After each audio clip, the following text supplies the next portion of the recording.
जिस व्यक्ति की बीमारी खत्म ही नहीं हो रही, कभी पाँव में दर्द आ गया, कभी कमर में दर्द आ गया, कभी पीठ में दर्द आ गया, कभी सिर में दर्द आ गया, कभी आंखों में तकलीफ हो गई, कभी दमा चलने लगा, सांस चलने लगी, कभी डॉक्टर को दिखाया तो थायराइड हो गया, कभी मालूम पड़ा कि मेरा कोई ब्लड कम हो गया, कोई प्लेटलेट कम हो गई, कोई कुछ हो गया, कोई कुछ हो गया। डॉक्टर को दिखाओ। हमने कल भी कथा में कहा था, परसों भी कहा था कि डॉक्टर शिव का एक रूप होता है, उसको दिखाओ। डॉक्टर जो दवाई दे कुंदकेश्वर महादेव के नाम से उसको खाओ। पर कभी अगर मौका लग जाए, तुमको ऐसा लगे कि ये शरीर का रोग तो समाप्त तो हो ही नहीं रहा, एक ना एक रोग चल ही रहा, ये रोग समाप्त होने का नाम ही नहीं ले रहा, समाप्ति ही नहीं हो रहा, ये तो समाप्ति की ओर जा ही नहीं रहा। फिर पिपलेश्वर महादेव का नाम लेकर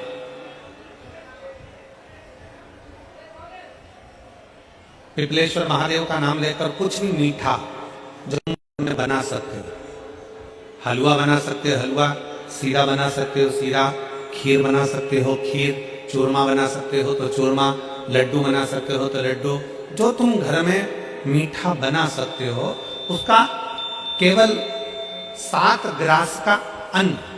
कितने ग्रास? जम के बोलो जरा। 7 ग्रास। 7 ग्रास मतलब 7 कोर, 7 ग्रास का अन्न एक पात्र में ले लो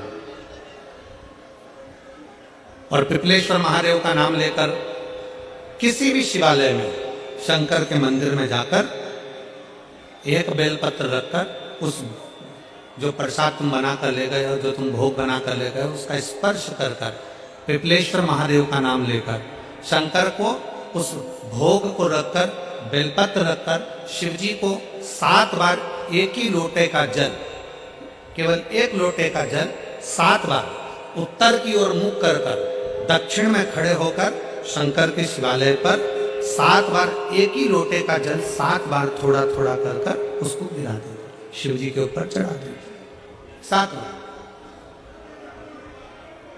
बाद में जो प्रसाद पर आपने बेलपत्र रखी है, उसी बेलपत्री को उठाकर शंकर के शिवलिंग पर चढ़ा दीजिए।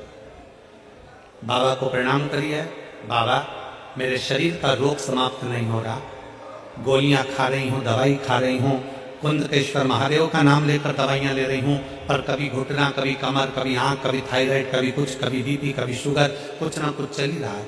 बाबा अब आपको संभालना।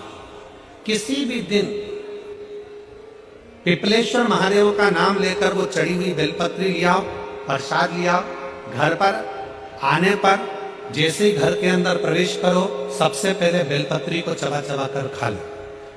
फिर वो जो प्रसाद है, उस प्रसाद को 7 गासे थोड़ी थोड़ी देर में 7 बार में उसको खा लेना।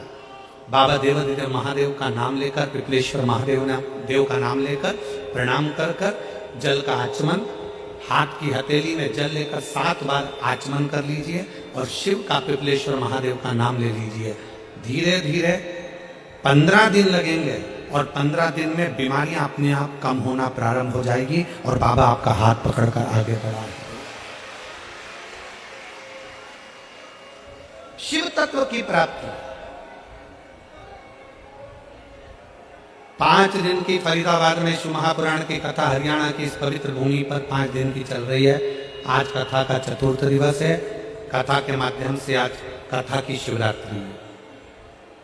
आज कथा की शिवरात्रि, कल कथा सुबह 8 बजे से 11 बजे तक हो जाएगी इस पंडाल में, टीवी पर 2 बजे से 5 बजे तक आ जाएगी।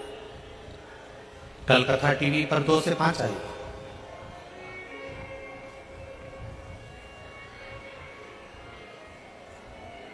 लाखों की संख्या में आप लोग आए हैं, पंडालों में जगह नहीं है, गाड़ियों के गेट खोल खोल के आप लोग बैठे हुए हो, पेड़ों की छांव में बैठे हुए हो, जहां तुम्हें जगह मिल रही है वहां बैठो।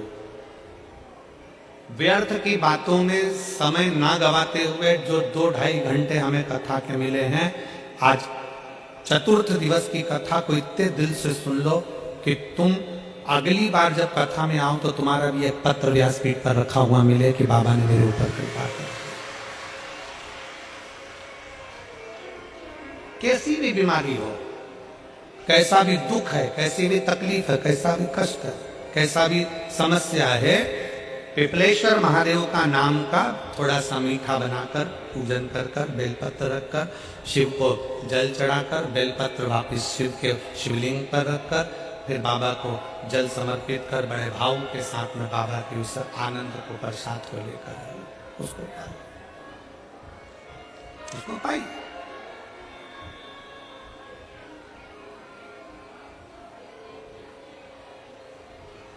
पर भाव के साथ शंकर भगवान ने यशोदा जी के दरवाजे पर मेरे शंकर भगवान आए। बोलो कथा सुनी कि नहीं सुनी सब लोगों ने? श्रीमद् भागवत सुनिए। भागवत में शब्द आता है श्री कृष्ण के दर्शन करने चले सदा शिव गोकुल में। भगवान कृष्ण का दर्शन करने के लिए भगवान शंकर गोकुल में गए। आवत में राम जी का दर्शन हुआ तो मेरे शंकर भगवान वेश धर कर राम जी का दर्शन करने के लिए गए। यशोदा जी ने भगवान कृष्ण को दिखाया, भगवान कृष्ण का दर्शन कराया। गोदी में लाल थे, यशोदा जी की गोद के लाल को भगवान शंकर दर्शन कर रहे। यशोदा जी ने पूछा मेरे बेटे का भाग्य क्या कहता है, मेरे बेटे का भविष्य क्या कहता है,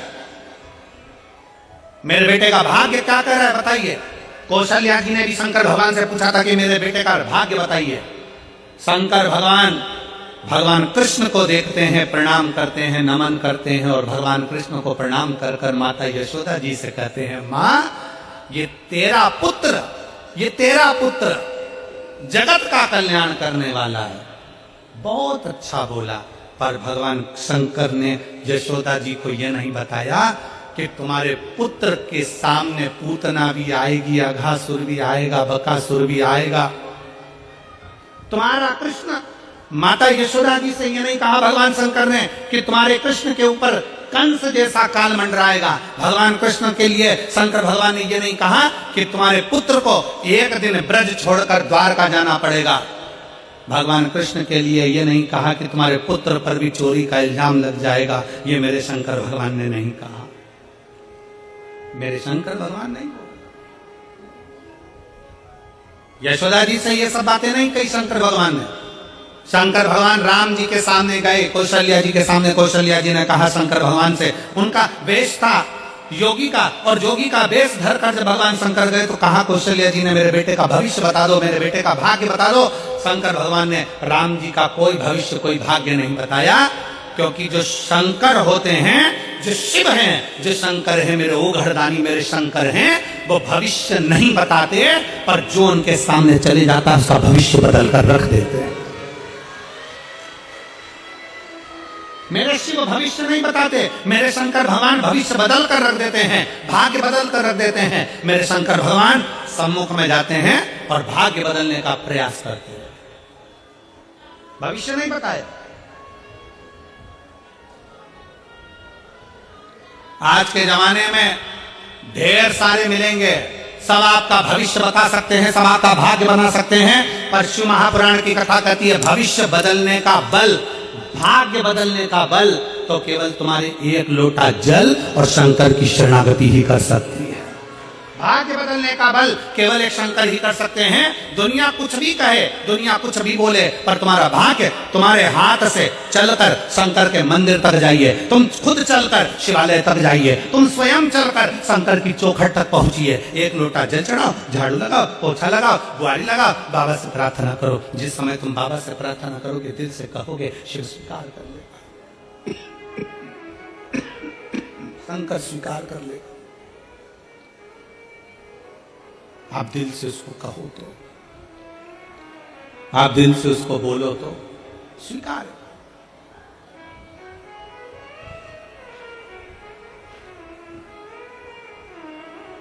भरोसा